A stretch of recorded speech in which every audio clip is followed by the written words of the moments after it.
span, reduce cognitive decline, and much more. Let's have this conversation right quick with Eziaha Bolaji-Olojo, who is a health and wellness coach. Thank you for joining us this morning. Thank you for having me. Some Christians just ended a 40-day fast. Muslims are still fasting.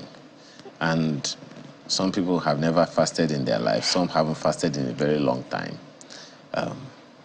What are they missing or losing?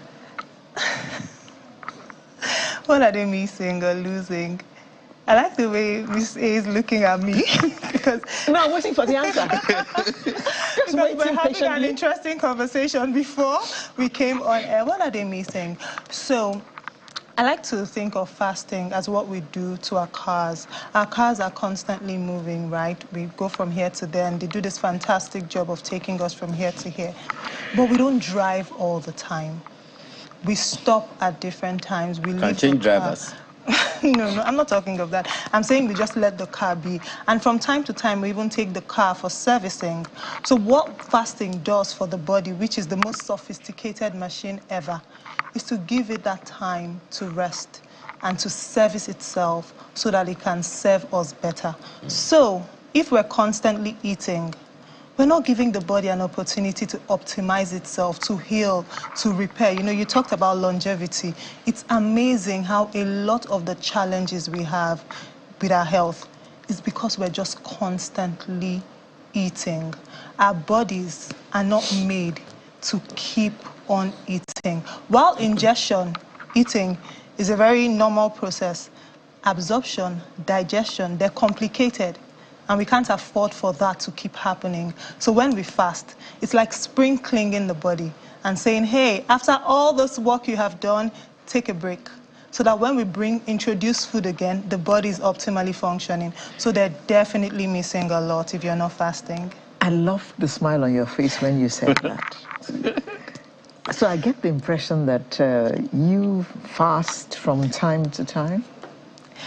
As a habit. Yes, and it's not even something that only I should be doing. That's literally how the body was made to function optimally. Okay. At what age are you advised to fast with discretion? What do you mean by discretion? Well, when I was younger, I heard that when you turn 60, because when you are young, you want to fast all through Lent, maybe till 12 noon or till 6 o'clock. And I was told that once you get to 60, you have to apply some discretion. Maybe instead of going till 6 o'clock, you stop at 12 and make sure you put something in your system, because the systems are not working as efficiently as they used to. So they cannot stay without nourishment for those long hours. Okay, so you're talking in terms of as we get older, yes. When do we? Okay, so the most important thing is how we're treating the body even before we get to that age. If you have put your body in some kind of system, in some kind of habit, in some kind of routine, you can actually carry on, because like I said, the body is the most sophisticated machine ever. So let's just assume, let me talk about this. We have this, people will call it a fad, but really it should just be a way of life. Intermittent fasting, we're all familiar with that. What is it? Intermittent fasting is basically this period where we have some time of eating. It's called feasting. Then we have periods of fasting in a 24-hour day. Some people even take it to 3 days. So maybe you eat for 1 day or 1.5 days, and then you have a couple of hours when you don't eat. But let's look at it within the 24-hour cycle. So people could do like an 18-6, meaning that I'm fasting for 18 hours. And I'm eating for 6 hours. That gives us 24 hours. Or I'm fasting for 16 hours and I'm eating for 8 hours. So that's something that happens now. And sometimes people can think of it as a fad, but it's really not a fad. It's one way to get the body to function optimally. Because, okay, think about our homes. our homes, right? when we live in our homes and we do all the normal processes that happen within the home, whether you are a very careful person or you're not a very careful person, the home at some point would demand some kind of spring cleaning, some kind of deep cleaning. But when you introduce that system, instead of waiting for a particular time when you spring clean the home, if you now make it a daily habit, which is where I'm going to, if we make it a daily habit, then you just realize that you have set up your body to function. And you don't need to spring clean. Let me you would still do that. let me provoke some things. So we hear all kinds of things all the time already, and you have tons of questions to answer. I fast already anyway because I'm supposed to sleep for 8 hours. Yes or yes? Now, when I sleep for 8 hours, am I not fasting? Yes. You're fasting. Secondly, He has not finished. secondly, Hold it. generally, most people, well, my kind of person, most of the time, don't even have the time for breakfast. All I do in the morning is my cocoa with honey. You're so posh. Cocoa. You know, my cocoa. Not cocoa. Not Yeah, cocoa. Cocoa. Is that like chocolate drink? Yes. Something like that. It's With a touch of honey. With a dash of honey. Okay. With a dash of honey. Okay. You understand what I'm saying?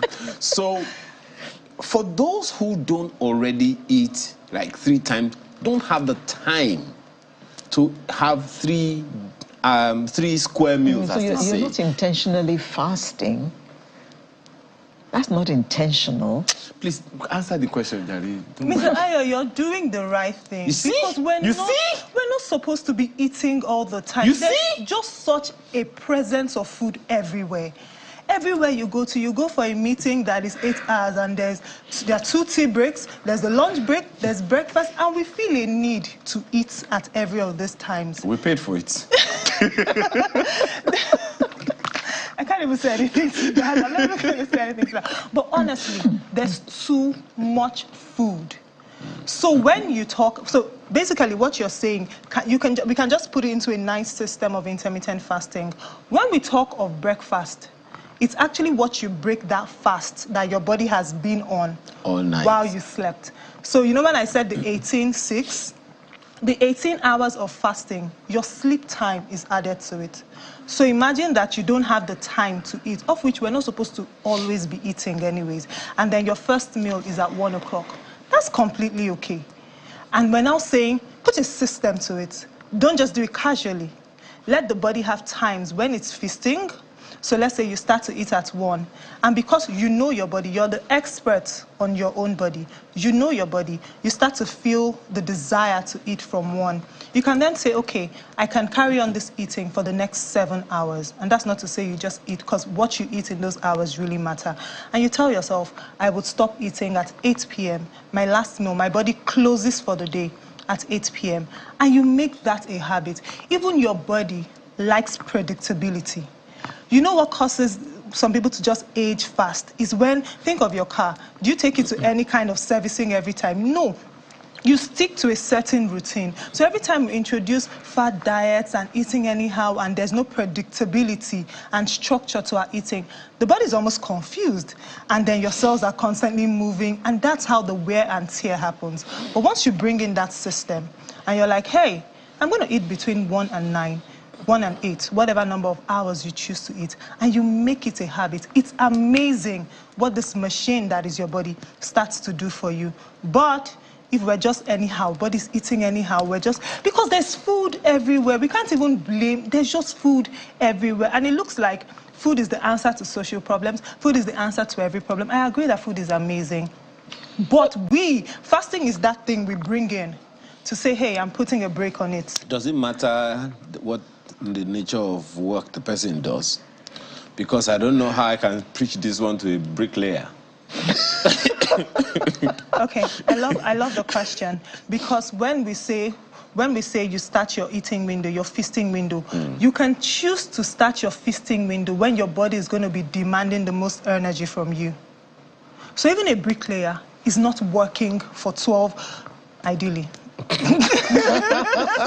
Should not be working for 14 hours. So imagine that you start your work. You're right.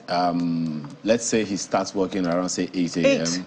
You would probably close 6, 7 p.m. Yes. So, and your body doesn't need to keep being fueled until you close. So you can fuel yourself sufficiently within a nice window, and the body continues to power you. And after some time, all of the food is digested, absorbed. Then the body has an opportunity to rest before we start the whole process the next day. Do you have a question now? Because I want to keep firing. Fire. Please, fire on. Now, one of the things, I saw a video. It's one religion. It was a call to prayer. The husband and wife sat down. They already had everything that they wanted to eat. And then there was a call to prayer. The man said, the wife wanted to join. The wife said, wait. So they now thought that the call to prayer had started fully. And then they started to eat because they had been fasting. They started to eat. And then they heard testing microphone. Oh, dear. Oh, dear. So, breaking the fast, and I'm not just talking about breakfast, breaking the fast, is there a science or a mechanism to it? Someone is hungry, has been hungry since morning. You have a large bowl of eba. Why are you laughing? The picture is just in my mind's eye. Someone has been fasting since morning. Yeah. And then you said that they should not eat it. And then you prepare a table before me. And then... So, is there a mechanism or a science to breaking the fast? Okay. But why are we saying they should not eat? Because it's okay to get to eat eba immediately. I'm just asking. Why you... Eba is really good, because Yes, sometimes Eba just gets a bad rap. Yes, you are right. It's fantastic. No, you are absolutely right. But is it a good one to break the fast with? No. Hey. So but let me give you some. Okay, so when we have let our body fast and rest and repair all of the things that have happened, when we think food, don't just think eating. I want you to think nourishment. You are nourishing the body. You're not just putting calories in. So one of the best things that I'll tell the citizens, my clients that I coach, is after you've had this period of especially intentional fasting, one of the best ways, because at this point, okay, let's use this analogy of a home. When you clean and declutter your home, fasting can be like that. We've taken away all the toxins, we've dealt with everything. That's a really good time to fumigate, because then the fumigation can go everywhere and do the work that it's supposed to do. So think of eating after that period of fasting as nourishing the body, as fumigating, as optimizing things. So one of the best ways to start is by taking a juice. I'm not saying you won't still eat your eba. You eat it because it's great. But what that juice, because you're thinking nourishment, how do I just really pump my body with nutrients? And that period, the fumigation goes everywhere with little hindrance. So that's what you want to do. A juice or a smoothie is packed with nutrients. So, and it's not hard to digest. It can just nicely go, give all the organs what it needs nicely without hindrances. Then maybe after 20, 30 minutes, you can then eat. Even some religions that fast, they don't just break with eba. They break with lighter food. So the goal is make it light. Let it hit all the good parts of the body. Let it provide. Let it give what it should be given. So you can start with cocoa. What's cocoa? Oh, Jesus. Pap. Pap. Yeah. Pap is great. Ogi. But what's cocoa? That's it. What language is that? Yoruba. Okay. Okay, you've said pap now. Pap and akara, right? Something like... No, just the pap. Yes, okay. Just to start, just to open belly, like we say, just open belly nicely. Then after some time, you can take that. Water is also, of course, if you were not drinking water when you were fasting, that's a great way to start. But don't put your body into this intense hard work immediately. Just nicely, slowly ease into... So what's the consequence? Okay, go on. Now, what is this fast that you can do and take water? It's called a water fast. Water fast. Water fast. And it's, the beautiful thing is how doctors are literally using water fast to cure diseases. That's way out of my scope, but for curiosity, I check it out, and it's amazing. Like, water fast is breakthrough in science now. I'm saying we're talking of fasting, helping the cancer drugs work even better. You talked about some of this when you were introducing this topic. So fasting is literally medicine now to break some kind of health challenges that we cannot break alone with drugs, because it's a way of manipulating the body. The body is a healer. The body can self-heal, but there are ways to manipulate it, and food can hinder it. So doctors are now finding ways, finding those windows when we feel like, no, don't eat. Hold on for a while, and then let's see what the body can come up with, so that the body is equipped to fight disease on its own. It's powerful. What we're doing with food, and a lot of the challenges we have in our health, we know that it's really in our belly. Okay, so just to be clear, there are different types of fasting. Oh, they're different. So water fast is one. Yes. What other types are there? So you can have juice fasting, you can have fruit fasting. Juice, not the sugary juices. I'm saying natural juices. Yes, you can have water fasting, you can have fruit fasting, you can detox, where you're eating like fruits and veg. That's another fantastic one. What is that? Okay, so a detox is when you're eating basically raw food. It's not not like raw rice. Oh, okay. Just say raw food, so veggies. You're basically not cooking anything. You're just eating salads, okay. Smoothies, water, all of that. So how long do you have to do that for it to actually detoxify your body? Thank you, because I was waiting to go in that direction. So whatever thing it is that we're doing, which is why you can't really fast for 4 hours or 6 hours and get the benefits of it. You're going to have to extend it. So science actually would put it at about 16 hours. It's great. We added the time you slept, which is why sleep is amazing, because that's also the body's time to repair itself.